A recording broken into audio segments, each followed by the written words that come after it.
पंचकुला सरस आजीविका मेला 2025 में बढ़ी हुई अवधि के साथ सीएम सैनी ने किया समापन। हजारों महिलाओं और कारीगरों की उमंग ने किया सबको प्रभावित।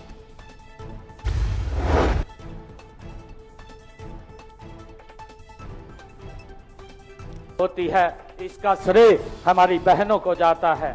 मैं आप सबको आज इस अवसर पर बधाई भी देता हूं कि महिलाओं को आत्मनिर्भर बनाने के लिए हमने प्रदेश में 151 वीटा बिक्री केंद्र उनका संचालन भी महिलाओं के हाथ में देने का निर्णय ये हमारी सरकार ने किया है, ताकि महिलाएं सशक्त और मजबूत हो सके और अपने परिवार को आगे बढ़ा सकें। आदरणीय सीएम सैनी ने बड़ा दावा करते हुए कहा कि बिना पर्चे बिना खर्ची 1,80,000 युवाओं को रोजगार। सरस आजीविका मेले की सफलता पर आयोजकों को दी बधाई।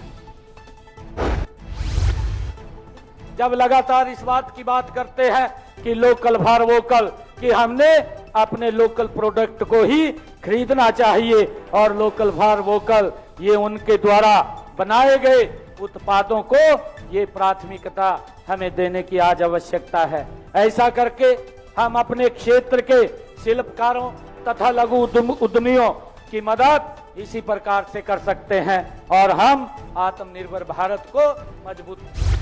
करनाल एसआईआर विवाद पर देश भर में बवाल। 14 दिसंबर को दिल्ली में कांग्रेस की महारैली को कांग्रेस अध्यक्ष मल्लिकार्जुन खड़गे और राहुल गांधी संबोधित करेंगे।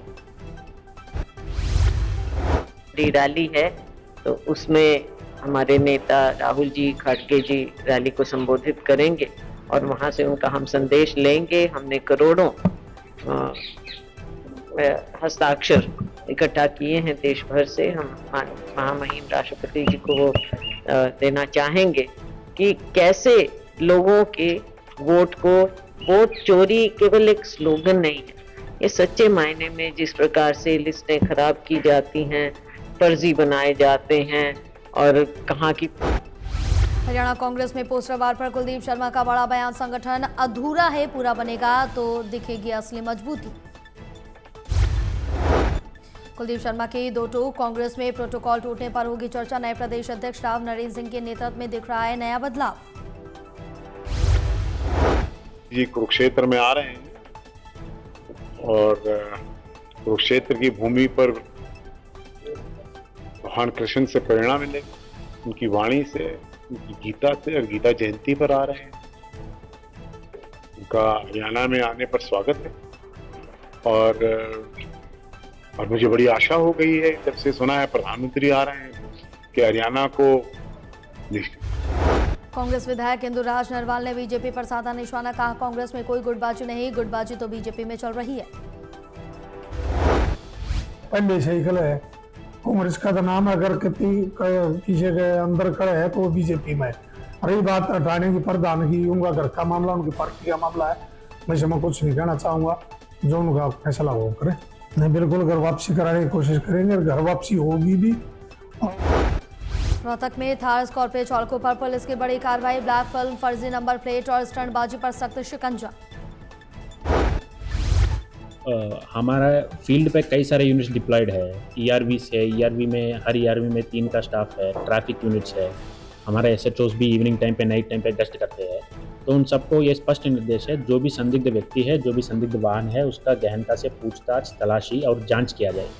और इस संदिग्ध व्यक्ति और वाहनों के पूछताछ में ही हमको पिछले 2 हफ्ते में ही अच्छा सफलता प्राप्त हुआ है। शिवाजी कॉलोनी थाने में 1 करोड़ रुपए का कैश भी रिकवर हुआ है और कल लाखन माजरा थाने में एक संदिग्ध व्यक्ति का।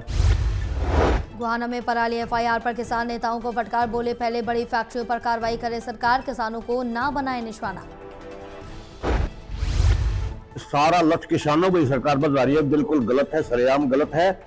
किसान अगर खेत में चाय भी बना देता है तो उस पर मुकदमा दर्ज कर देते हैं, जुर्माना लगा। गुहाना में पराली जलाने पर एसडीओ का बड़ा खुलासा। सैटेलाइट से मिली 45 लोकेशन, 5 गांव येलो जोन में घोषित। मामले तो ज्यादा बढ़ रहे हैं, लेकिन बाद में जो फील्ड पे देखने में पता चला कि जो एक्चुअली जो एग्रीकल्चरल लैंड है उसको पर बहुत कम आगजनी की घटनाएं हैं। जैसे कि पिछली बार इस समय तक हमारी 16 आगजनी घटनाएं आई थी और इस बार तो लोकेशंस आई हैं, मौके पर सिर्फ 9 ही पाई गई हैं।